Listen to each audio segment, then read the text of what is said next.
Assalamualaikum warahmatullahi wabarakatuh. Sebelumnya perkenalkan, nama saya Peri Mardodi. Saya mahasiswa Universitas Islam Negeri Sultan Toha Saifuddin Jambi, Prodi Bimbingan Penyuluhan Islam Fakultas Dakwah. Oke teman-teman, jadi pada video kali ini saya akan mempresentasikan makalah bersama teman saya Hernina Febrianti yang berjudul Psikologi Analisis Klasik, mata kuliah teori dan teknik konseling yang diampu oleh dosen Ibu Yulianti yang biasa dikenal dengan Ibu Anti.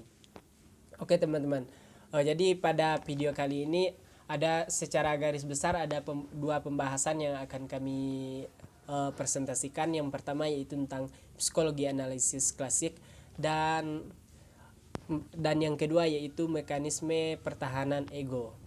Nah, sebelumnya saya memberitahukan terlebih dahulu yang mana pada perkuliahan mata kuliah teori dan teknik konseling ini, yang mana mahasiswa itu dituntut untuk membuat suatu media.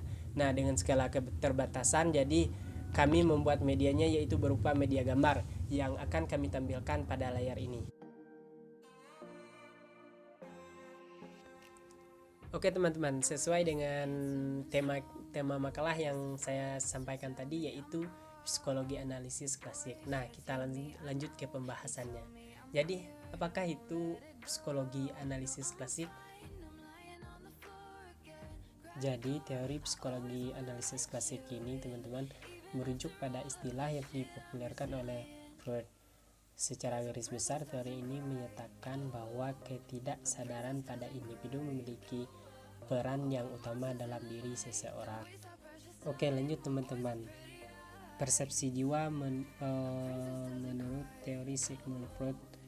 Jadi Sigmund Freud itu menjadikan gunung es sebagai perumpamaan untuk menunjukkan skema gambaran jiwa seseorang.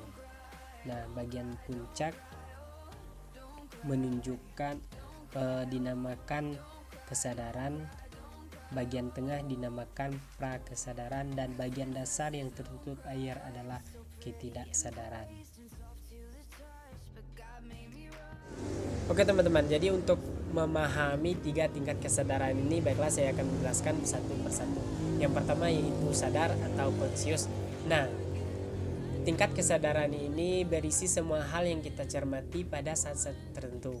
Nah, isi kesadaran ini biasanya tidak bertahan dalam waktu yang singkat pada daerah kesadaran dan segera akan tertekan kepada daerah pre-conscious atau unconscious atau ke arah prasadar atau tidak sadar teman-teman.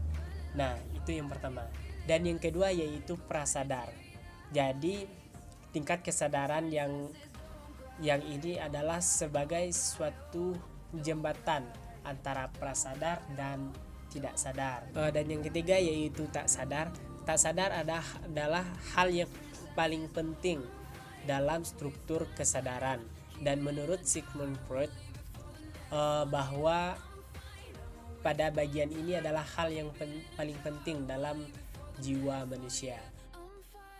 Selanjutnya teman-teman, Sigmund Freud ini membagi struktur kepribadian seseorang itu ada 3. Yang pertama yaitu id, yang kedua ego, dan yang ketiga super ego. Oke teman-teman, lalu apakah id, ego, dan super ego itu? Oke baik, jadi di sini saya akan menjelaskan. Nah, yang pertama yaitu id. Jadi id ini adalah sistem kepribadian yang dibawa sejak lahir, yang mana dari id ini bisa memunculkan ego dan super ego teman-teman. Nah, id ini beroperasi berdasarkan prinsip kenikmatan, yaitu berusaha memperoleh kenikmatan dan menghindari rasa sakit. Dan id ini teman-teman hanya mampu membayangkan sesuatu tanpa mampu membedakan khayalan tersebut apakah benar-benar bisa untuk membuat kepuasan. Nah, dan id ini tidak mampu membedakan mana yang benar dan yang salah teman-teman. Oke teman-teman, kita lanjut ke yang kedua yaitu ego. Nah, ego ini berkembang dari id agar orang mampu menangani realita. sehingga ego ini beroperasi mengikuti realita. Jadi teman-teman, ego ini adalah sebagai eksekutif atau pelaksana dari kepribadian, yang mana ego ini mempunyai dua tugas utama. Yang pertama yaitu memilih stimulus mana yang direspon terlebih dahulu supaya untuk memenuhi kebutuhan tersebut, dan yang kedua yaitu menentukan kapan dan bagaimana kebutuhan itu dipuaskan. Nah, begitu teman-teman untuk ego. Lanjut ke yang tiga yaitu superego. Superego berkembang dari ego sebagai moral dan mengikuti prinsip kesadaran dan ego ideal serta menghambat insting. Oke teman-teman, mungkin sekian pembahasan dari saya. Selanjutnya akan dijelaskan oleh teman saya Hernina Febrianti. Assalamualaikum warahmatullahi wabarakatuh. Perkenalkan, nama saya Nina Febrianti. Di sini saya membahas tentang teori psikoanalisis klasik. Di dalam teori itu saya membahas tentang apa itu mekanisme pertahanan ego.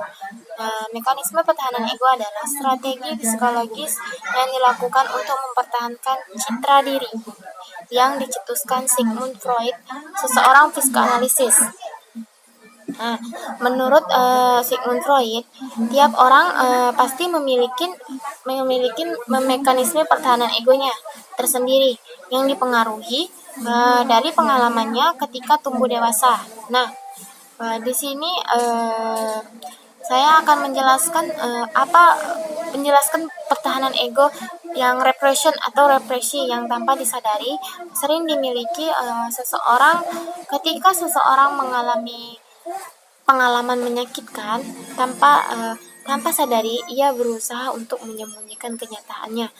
Nah, padahal memori tersebut selalu berada dalam ingatannya. Nah, contoh misalnya Perry. Perry mengalami pengalaman buruk dalam hubungan asmaranya. Nah, tapi Perry tidak bisa menerima kenyataan itu. Nah, akhirnya Perry ini menjadi sulit untuk mengalami hubungan baru sama seseorang.